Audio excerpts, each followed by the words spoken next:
To you from the Vitality Stadium. It is wet and it's windy down here on the south coast, but we are not going to let that dampen spirits, are we? Because Chelsea are in town to take on Bournemouth here at 3 o'clock. And here for you is the team that boss Frank Lampard has selected today, as he makes 5 changes from the team that lost to Arsenal earlier in the week. Kerr keeps his place in goal. It's a back four of Trevor Chalobah at right back.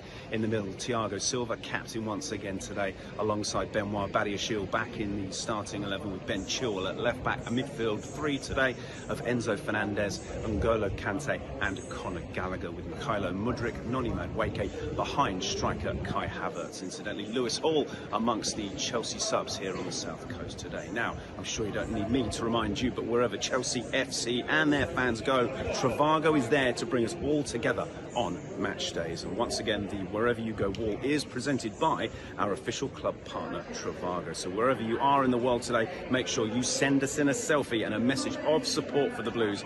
Tweet in using the hashtag wherever you go. Well, as I speak to you, I can see and I can hear the coronation celebrations being beamed around the big screens.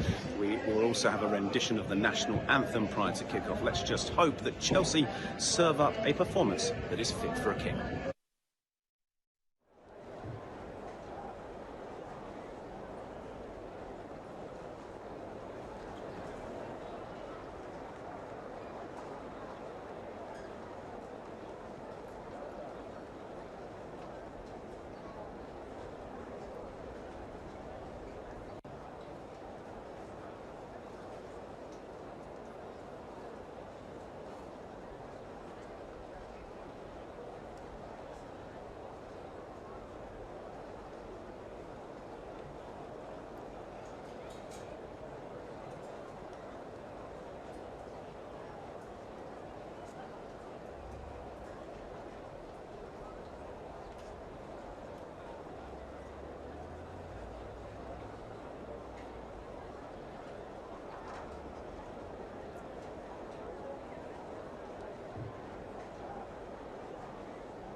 I think very honest after the game.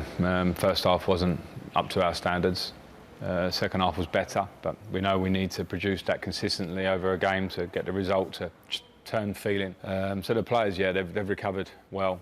We're going to what will be a difficult game against Bournemouth, who are in very good form, but we have to take all the positives of our second half against Arsenal and improve on that for our own standards. But yeah, the players are ready to do that. I think it's adversity is always going to be there as a top sports person, coach, player, whatever it is, because it comes with the territory. I think even in my time here as a player for that big period, which is seen as a huge success for the club, we won a lot, but there are also some really difficult moments that preceded then going on to winning the Champions League or other things. So I'm not saying that's exactly the case now, but I think it is part and parcel. And I think generally we as Chelsea people understand that. We know we're not in a great moment, clearly, this season. But looking forward, I think it's important that we, the first people here at Cobham, etc., learn from this moment, keep working really hard and just fight to bring success back to the club.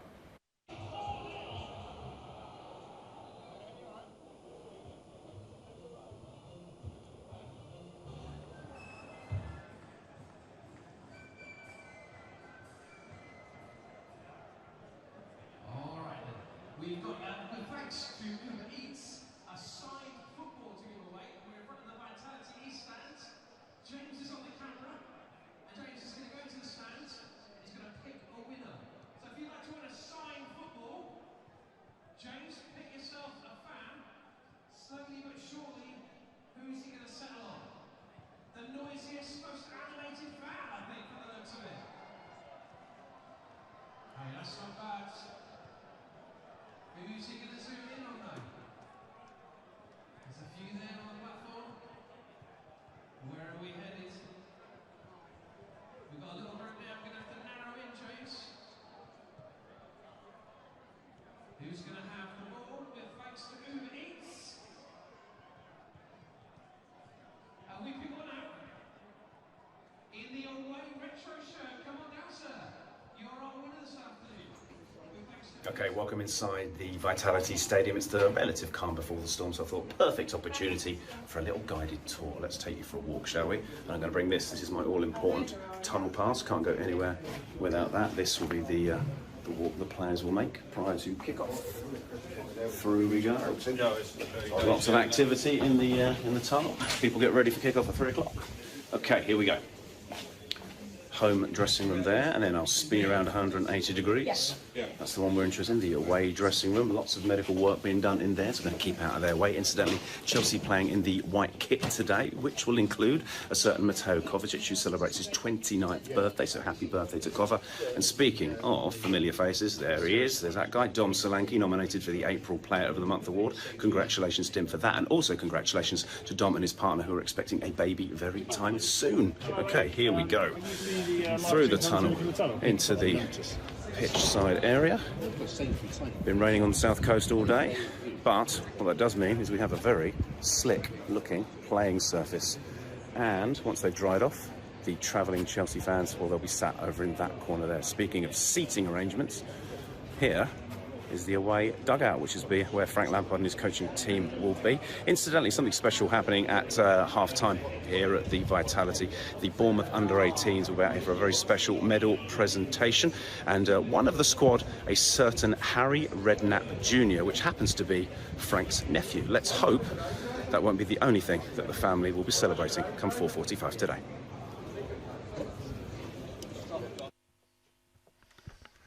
Many thanks, Lee. As you can see, we are getting ever closer to kick-off, around about 30 minutes or so away from getting underway between Bournemouth and Chelsea in the Premier League. The campaign coming to a close. Both of these two looking to finish it strongly, level on points as we go into this game. Jason Cundy's alongside me. Jason, we can see the Chelsea players about to go and limber up. It's still a strange kind of venue, this, isn't it? For a Premier League ground that's, what, just under 12,000 capacity, it all feels a bit incongruous. But that's kind of Bournemouth this season, right? Punching well above their weight. Good afternoon, Matt. Good afternoon, everyone. You're absolutely right. When you look at the stadium, and certainly one of the stands behind the goal, you do think that it's more like League Two than it is Premier League. But I think that probably goes some way to describe how well this club has done.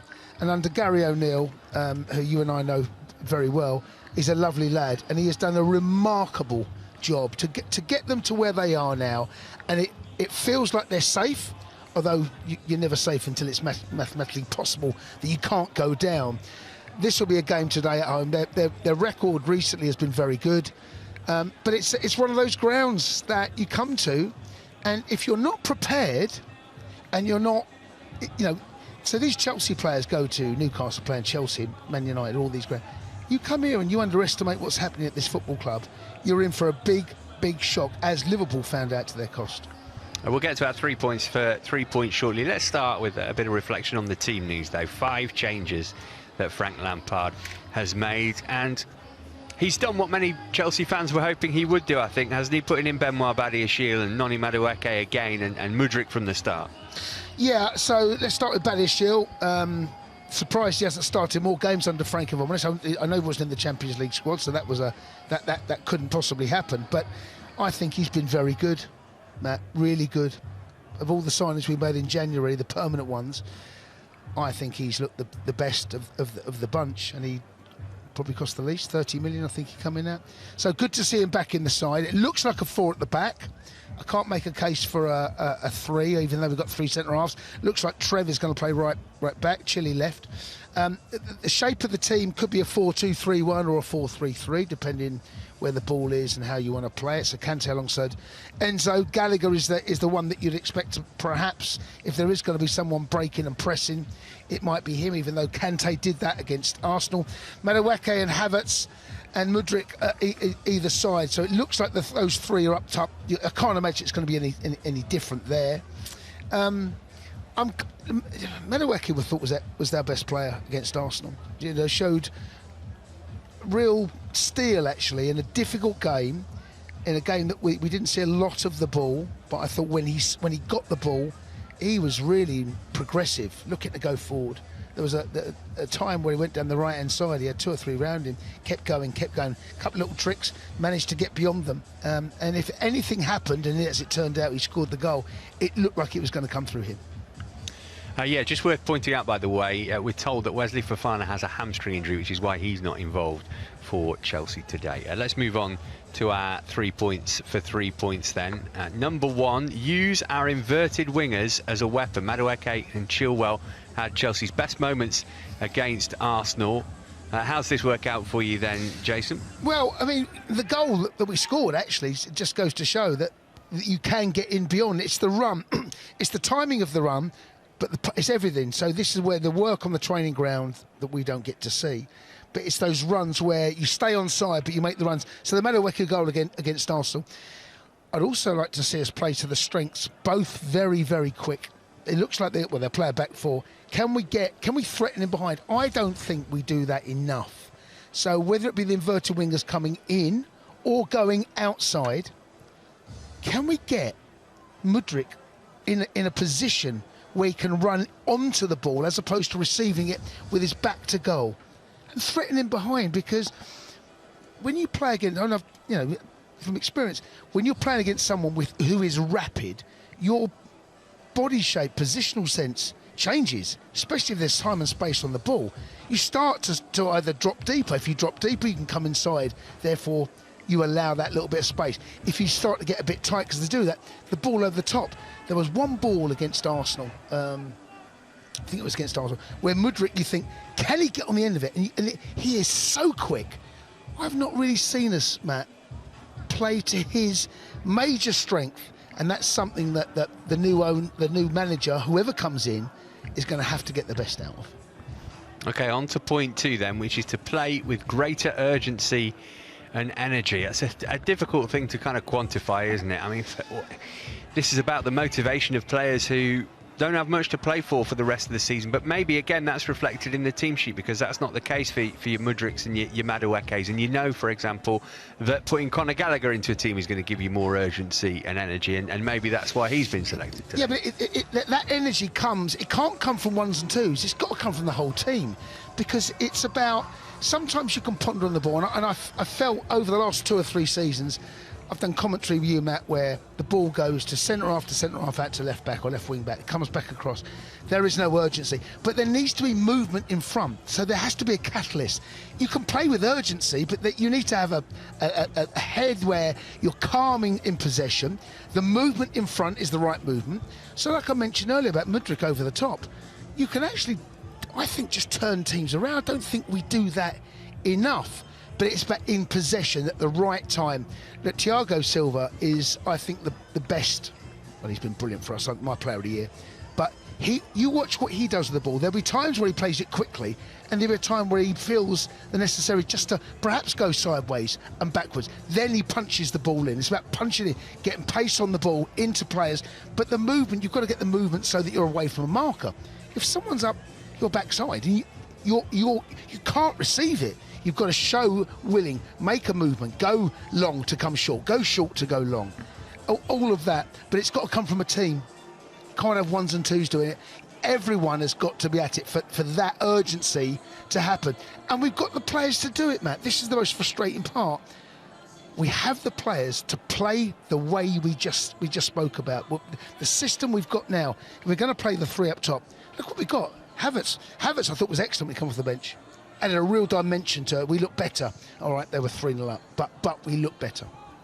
Right, our third and final point regards defending, and specifically zonal marking, something that Chelsea tried to do at the Emirates on, when was it? Tuesday night, and didn't do it particularly well.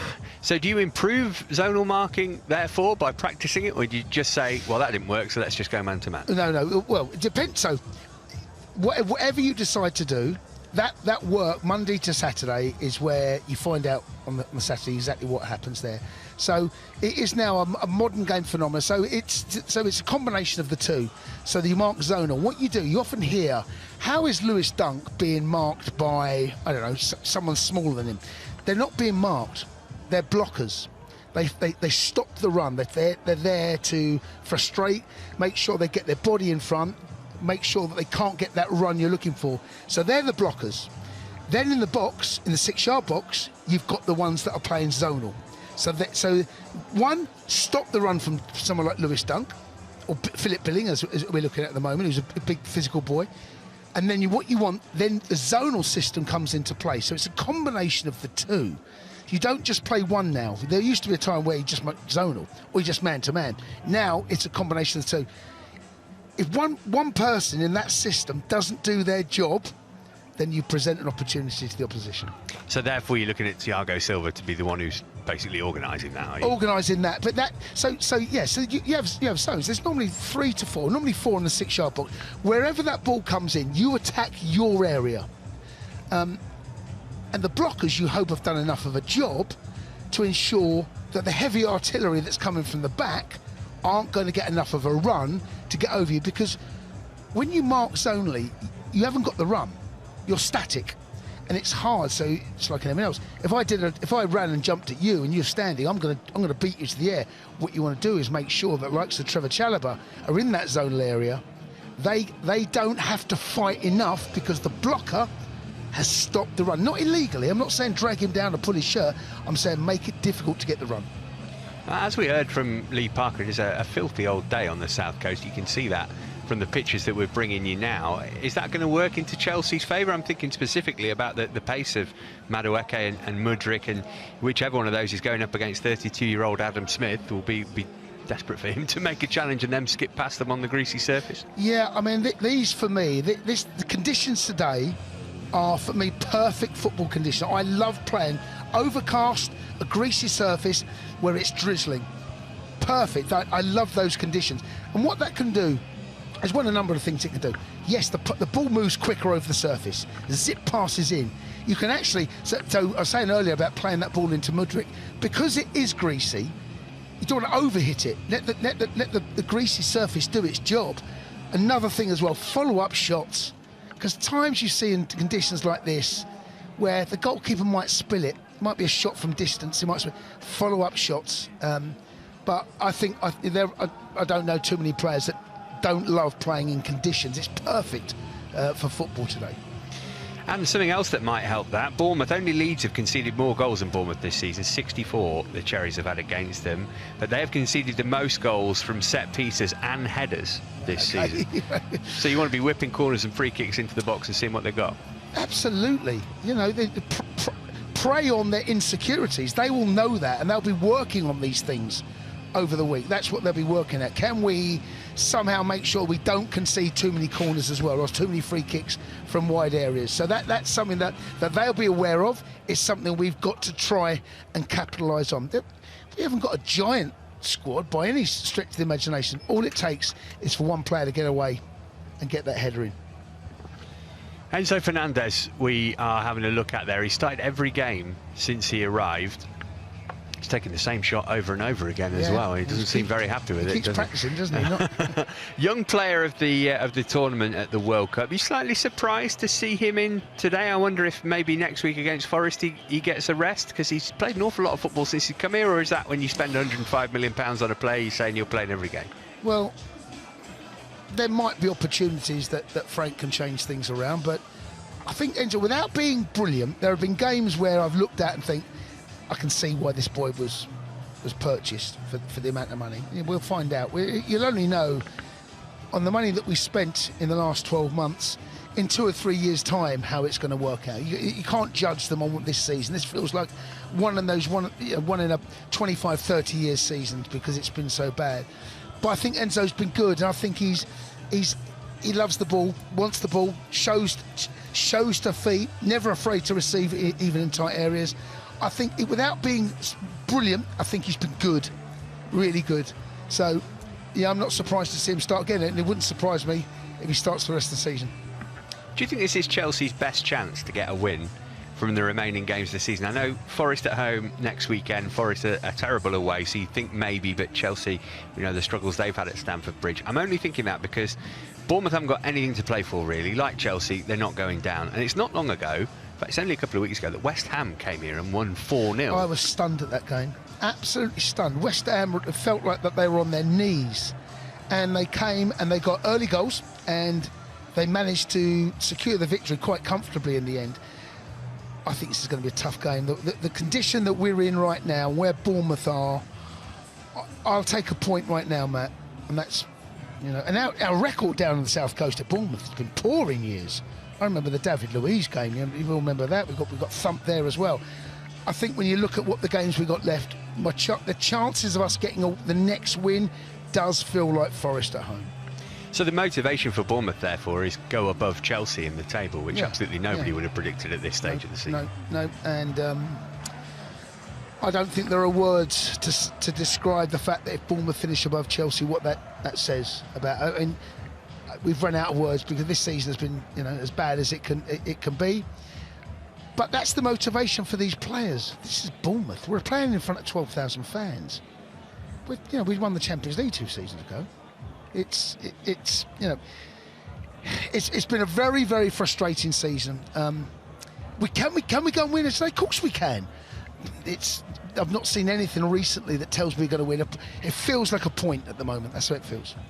We saw Dominic Solanke there, big motivation for him, obviously. He only made one appearance for Chelsea, and that was way back in 2014. He's 28 now, which blew my mind. He's never scored against Chelsea, but that's what he's looking to do today, obviously. Absolutely, yeah. Look, he decided his career was elsewhere, and do you know what? If that's the case, of these young players, they felt the route through into the Chelsea's first team wasn't there, then fine, he went to Liverpool. Didn't quite work. In fact, it didn't work out there. And it's taken a while, actually, for it to work out at Bournemouth, because even when he first went there, it didn't catch fire at all. It took a while. But, you know, good luck to him for the rest of the season, except for today. Absolutely. All right, let's have a look at the Wherever You Go wall, and we can see where people are going to be tuning in from around the world to hopefully enjoy this game. Plenty of blue support in Nigeria, we know that, and that's the case again today. People from all over the planet can access our commentary today. Many thanks to you for doing so. Wherever you are, let us know with the hashtag Wherever You Go, and you might be up on the Wherever You Go wall with Trivago. We're going to be back with full match commentary in not too long from now, but before that, let's hear from Petr Cech. It's been a big week for him. You look back at this 2004-05 season, I think the special team started forming itself in the pre-season. You could sense that something special is happening, and actually on course of the whole season it showed, because we overcome difficult moments, we were so solid at the back, and we formed the formation which clicked together, and we were very difficult to beat. The best by a country mile, champions 2005. When you have a club waiting 55 years for the title and you deliver it in the first season, it's been a special moment. I always say that winners win, and we were a group of winners, so there was, no matter what was happening around, we always find a way to win. And when you have this core of the team where everybody feels the same and thinks the same, this is how you can create this mentality and atmosphere. And Frank, Didier, JT, me, Ashley Cole, everybody became a huge part of this team, and actually the legends of the Chelsea Football Club. Well, there was a big possibility that after the injury at Reading I will never play again. I was told not to think about playing the football the whole year. There's the big story for Chelsea, the return of Petr Cech. I started thinking about how I can come back, and with all the support and with all my determination, I knew that if there is a possibility to come back, that I would definitely do everything to attempt to come back, and in the end I managed to do it in a kind of record time. There are a few saves which are my favorite, like FA Cup final 2012 against Andy Carroll. Then one which people might not remember too much, which for me was significant, was my first season. Spurs at home, and Robbie Keane had a great chance with a header, and I managed to save it. That was the moment when I could sense even the fans changed the approach towards me, that they suddenly realized that I probably deserve to be in the starting lineup. Well, the Champions League final penalty save during the extra time is one which gave us a chance to go into the shootout and win it. So I think it tops the list because of the importance of the save. Well, Munich 2012 definitely tops the list, because we had been trying for 8 years. We lost one final, and it was probably the worst feeling in my entire career when you lose the Champions League final, and the empty feeling, the kind of darkness around it, just it's very difficult to describe. But on the other side of the scale was the Munich final. You win, and it's probably the best ever feeling you have as a professional football player. The brilliance about having the clean sheet record is that every game you don't concede, you give yourself a chance at least to get a point. Or the easiest way to win the game, because you just need to score once. And in the end of the day, you can have all the individual trophies, and then if you don't have the main trophies as a team, you win nothing. And all these clean sheets actually allowed us to win trophies. And this is what I'm proud of. I believe if you do everything and you kind of leave everything you have on the pitch for the club, and people respect that, and respect that maybe one day your journey takes a different direction, and I believe that people at Chelsea actually recognize that I would do anything for the club, and I always done my best, and my actually first on the list was always the team and the club ahead of myself even, and I think that's why I left on such a good term. It's easy to sit and look back and say, oh, you could have done that, you could have done that. I think it's been an amazing journey, and there were ups and downs, and in life it's exactly like that, so I wouldn't change a thing. Because what created myself as a person and a player, and on years after years, actually happened as well because of these bad experiences or good experiences. So I have to say I wouldn't change a thing.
I can hear you.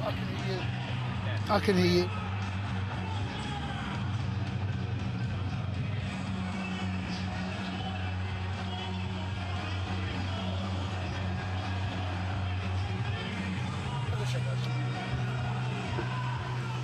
Hello and welcome to our coverage of Bournemouth versus Chelsea in the Premier League. The season's winding up and the Blues are looking just to get something positive to take into next season. I think difficult game to predict this, isn't it, Jason? Because you don't know what kind of Chelsea are going to turn up, but also you don't really know what Bournemouth's motivation is for the rest of the season. Absolutely. I think any three of the results would not be a massive surprise. Obviously, we're hoping for a Chelsea win, but Bournemouth have been on a really good run of form. Gary O'Neill has managed to navigate his way out of serious trouble. I don't think they're going to go down. Mathematically, they still can.